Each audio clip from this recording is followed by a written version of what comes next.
creative curriculum is a great way to involve children in learning about science and music. Today we're going to do science and music together. We're going to combine them, do a bit of cross-curricular learning.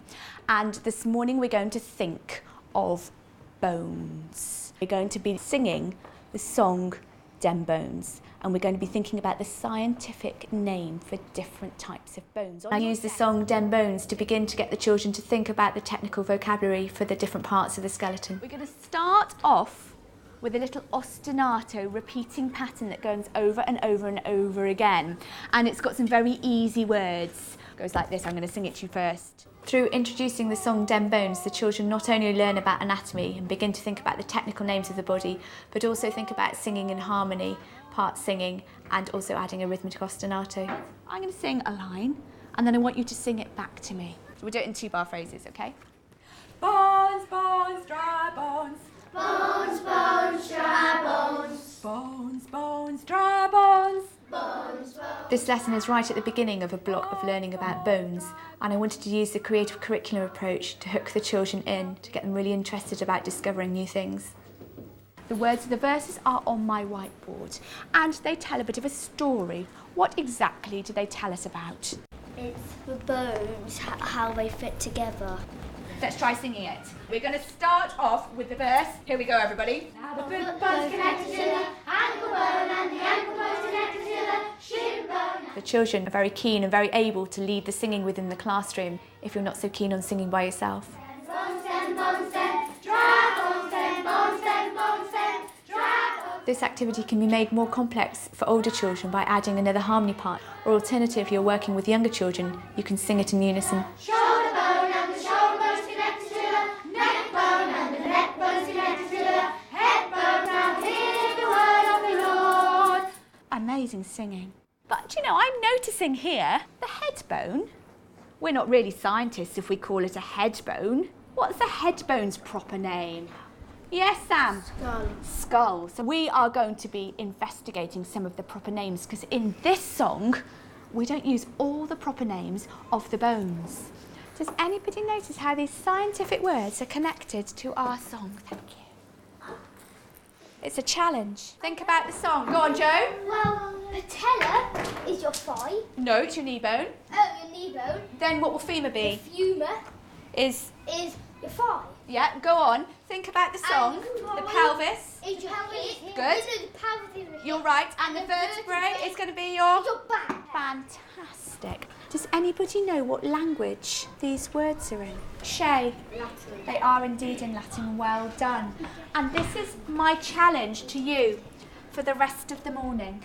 I'm going to give you a selection of 200 bones. You need to match the Latin scientific names and the more common names from our song and put them next to the bit in the skeleton model. Go and sit down. As soon as I've given you your pack, you may open your sheet out. The one single Velcro bit shows you where the skull is going to need to go. Are you deciding to win? I'm going to decide to win. And you decide to lose. Now I'll go. Let's do the legs. I think we know the legs. Then we need this. No, wait. We need that there. Or we need the other way round. Back way round. Through the use of this creative curriculum, children are involved in both science and music. It really brings both to life and makes learning fun. Okay, year 3. So far we've been looking at the lovely story of the village that vanished. Who can remind me of the 5 parts of the story so far, the 5 most important events? Lavinia. Millie is praying to her ancestors. The clouds show a picture of... We understand the importance of a quality text for creative learning. We've been really excited by this book as it's provided so many opportunities for cross-curricular activities within our classes. Good girl. Okay, so that's the story so far. Okay, next we're going to imagine that we are the villagers. So we're going to have a visualisation. To do that, we're going to start by closing our eyes.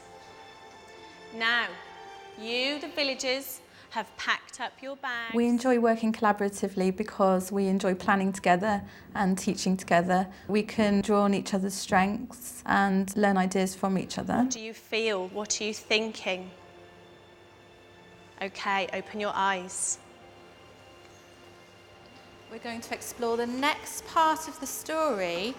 The aim of today's lesson will be to explore the text through dance and drama, and this will provide an opportunity for the children to develop their response to the text. And this will help us when we come to plan and write our retelling of the story next week.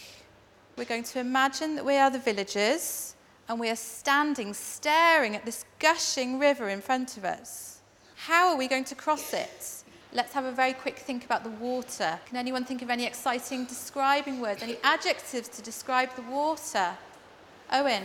The water was foaming and bubbling. Fantastic. Okay, so think about those words when you're acting out this part of the story. Think about the water, think about the stones. Very quickly in your heads, you've got to decide what kind of villager you are. I'm going to give you a few minutes to practice. When you see our signal, stop, look and listen. Off you go. Hey, Rachel, stand up. What kind of character are you? As we walk round, we'll be able to assess the children's understanding of the story and their ability to empathise with the characters. All the children will be able to access the lesson and respond to the text during the activities, particularly those children with special educational needs and those with English as an additional language without the pressure of an extended writing outcome at this stage in the unit. Okay, we're going to get into a big circle because we are going to perform to each other. We'll also be encouraging the children to peer assess and give feedback on each other's performances. Okay, now I want you to imagine that you are telling me the story of that exciting day many, many years ago. Okay, who would like to start the story? These lesson ideas could be adapted for older children by focusing on several events in a story or by using perhaps a more complex text. Fantastic. Can anybody give any feedback to these two groups? Jasmine, what did you like about this group's performance? I liked the way how Thomas was doing the waves. The way Thomas was doing the waves. Fantastic. What did you like about how he was doing the waves? He was doing it gracefully. Lovely, really gracefully. And who could give me some feedback about this group's performance? Hala. I liked it because they helped each other and they take care of each other. That's lovely, thank you. Okay, just before we finish off, who can tell me what learning powers have we really used today? Stan, what learning powers have we been using? Sometimes drama can help you learn about things about a story that you might not have understood. Fantastic.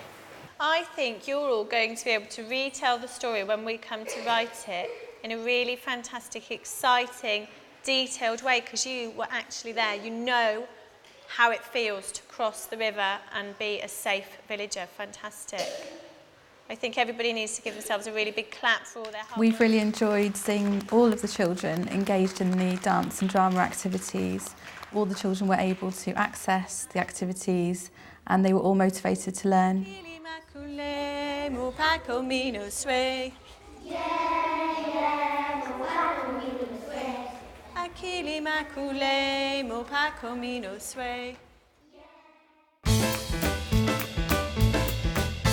This morning we're going to be doing tessellation. Can anyone tell me what's the definition of tessellation? What does tessellation mean? James? The lesson attempts to use lots of different learning styles. I involve music within the lesson to make the children really think of maths as a creative topic. Two shapes together and they fit so snugly together there are no gaps in between.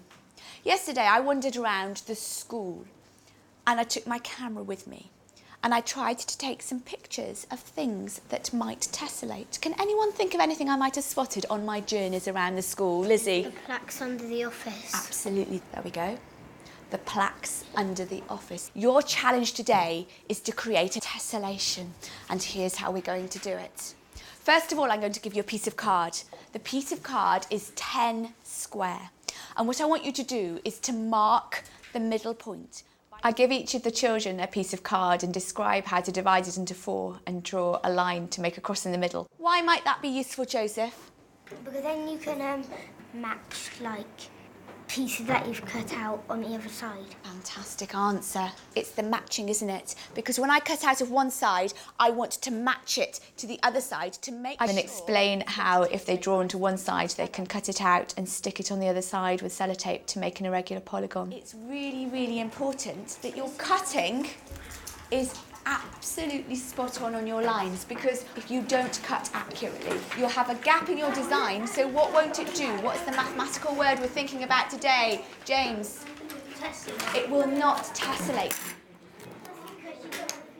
The lesson's easily adapted to suit either older or younger learners. For example, younger children can make a very simple rocket-style tessellation, whereas older children can really be challenged to try and rotate their tessellation and make something far more complex. Jack, was that yours? Can you tell me, this is your finished tessellation, can you tell me, did you have any ideas of what you imagined it might be? A knight's castle. A knight's castle, fantastic. Lizzie, what did you imagine yours might be? Well, it's like a tower with legs. Tower with legs, fantastic. Can you put your hand up if this was yours? Whose was that one? Joe, yours works really well. What did you think yours was? Well, it looks a bit like a Dalek, but with legs. I think so too, as if you've got a Dalek sort of moving along Doctor Who style. Fantastic, really good. We're going to try now to tessellate a song. We're going to try and tessellate a song by building a song up together. So we layer 2 different songs, one on top of the other. Mary Mac was a Glaswegian song, and Furran B. Maheen just used nonsense sounds to build it together. So what we're going to do... I explained to the children that rhythms are often used in music, layered one on top of another, almost as if they're being tessellated. This is our warm-up. We're going to sing it in unison, all together. We listen to a song that can be sung as a partner song and sing it all the way through in unison. Then I explained to the children that it can be sung with the 2 songs being sung simultaneously, which almost tessellate together. We rehearse the song, and then the children try and work on singing the 2 parts at the same time. The pulse stays the same all the way through. The pulse is like the heartbeat of the music, and if the pulse isn't the same all the way through, then we're going to have gaps, like in the gaps of your colours when you stuck them together, and it won't work. So I'm going to ask everybody on this side, including Callum, you are going to be in charge. If you think of us as the 2 colours, we're going to tessellate 2 tunes. So you've got one colour, Furran B. Maheen, and this side, you're going to be on Mary Mac. And here we go. Are you ready? Sitting up.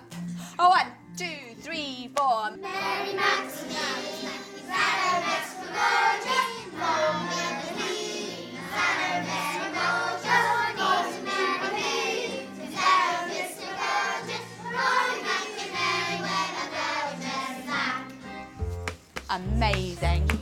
That was really good. I involved music within my lesson because I wanted the children to begin to think about maths as a creative subject, and I used the music to actually broaden their understanding of tessellation.